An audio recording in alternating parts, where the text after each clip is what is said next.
با امید هفته پربار نشر نوی سرخط رویدادها را تقدیمتان میکنیم. سلام دوستان مهربان. امروز 18 اپریل است. امسال نیستوجکان بیشتر از همه شهروندی روسیه را گرفته و به این کشور کوچ بستند. ولودیمیر زلنسکی میگوید نیروهای اوکراینی به حمله گسترده نظامیان روسیه مقاومت جدی نشان خواهند داد. یک وکیل توجیه گفت باید دیدفشین در ارتش از بین برده و فرزندان منصبداران هم به خدمت جلب شوند. دهها بلاگر بیش از 100,000 سومانی اندوز سپاریدند.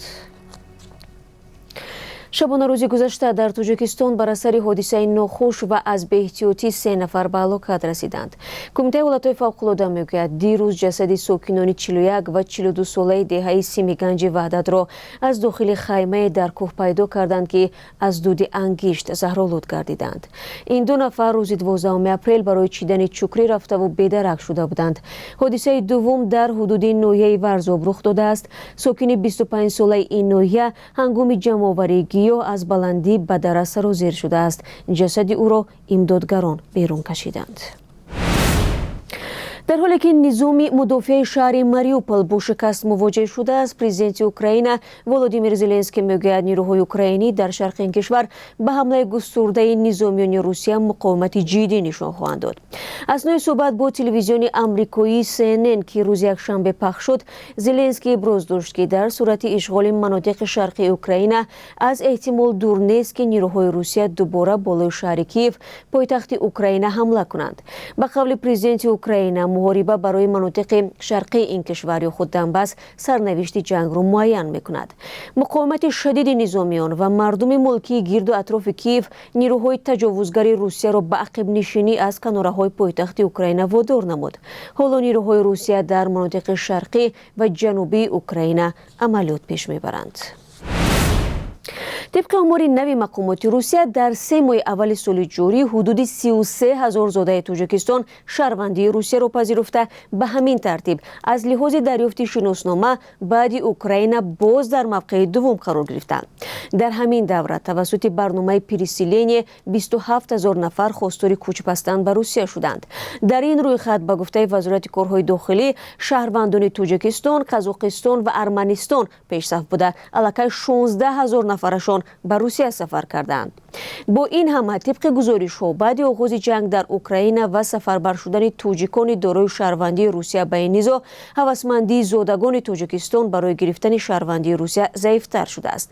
در این باره در برنامه اخبار آزادی گزارش پیشنهاد شما می شود. مقامات تاجیکستان گفتند در جنوب کشور در یک اردوگاه برای پناهجویان احتمالی افغانستانی 64 خیمه چوبی ساختند. اردوگاه موقتی در حدود دهه صنعت نویه جلالدین بلخی جایگیر بوده. خیمه های ساخته شده با نیروی برق، خط آبی آشامیدنی، آشخانه و حمام تامین کرده شدند. این اردوگاه با پشتیبانی اداره سازمان ملل عاید به امور کودکان، خزینه اگنتی آقاخان عاید به مکان زیست و ریاست سازمان ملل متحد در امور پناهندگان ساخته شده است. ماه اوگوست سال گذشته بعد آنکه طالبان قدرت را در افغانستان به دست گرفتند، هزارها پناهجوی افغانستانی که جویای سرپناه و زندگی آسایشته بودند به تاجیکستان گذشتند.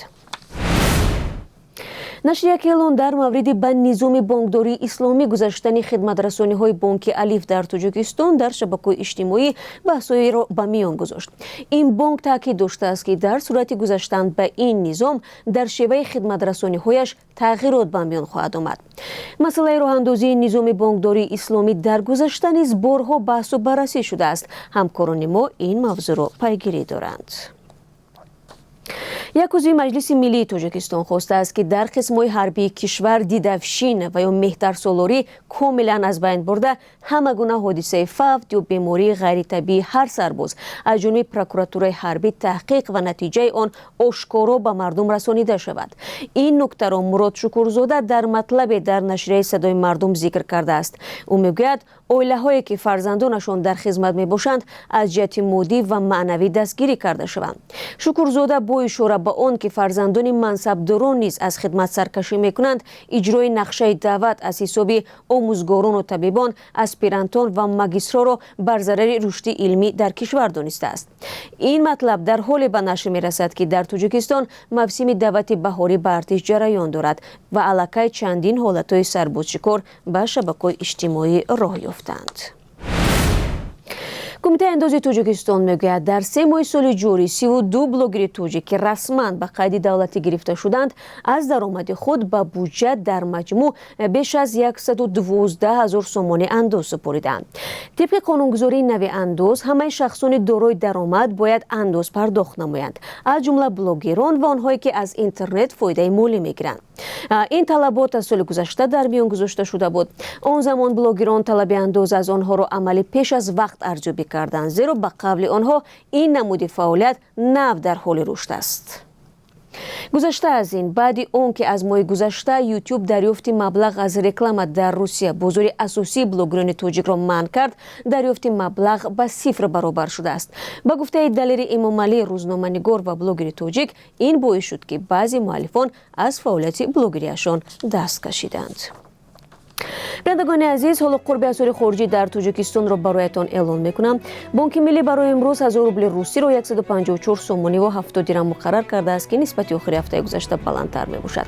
нархи $1 12 сомониву 50 дирам ва €1 13 сомониву 52 дирам аст. дӯстони меҳрубон, ман нашри навбатии сархати рӯйдодҳоро ба поён мебарам. соати 16 ба вақти душанбе ва 14 ба вақти Москав ҳамкоронам барномаи ахбори озодиро пешниҳод мекунанд. ман шуморо фардо дар ҳамин барнома мунтазирам. худо нигаҳдорад.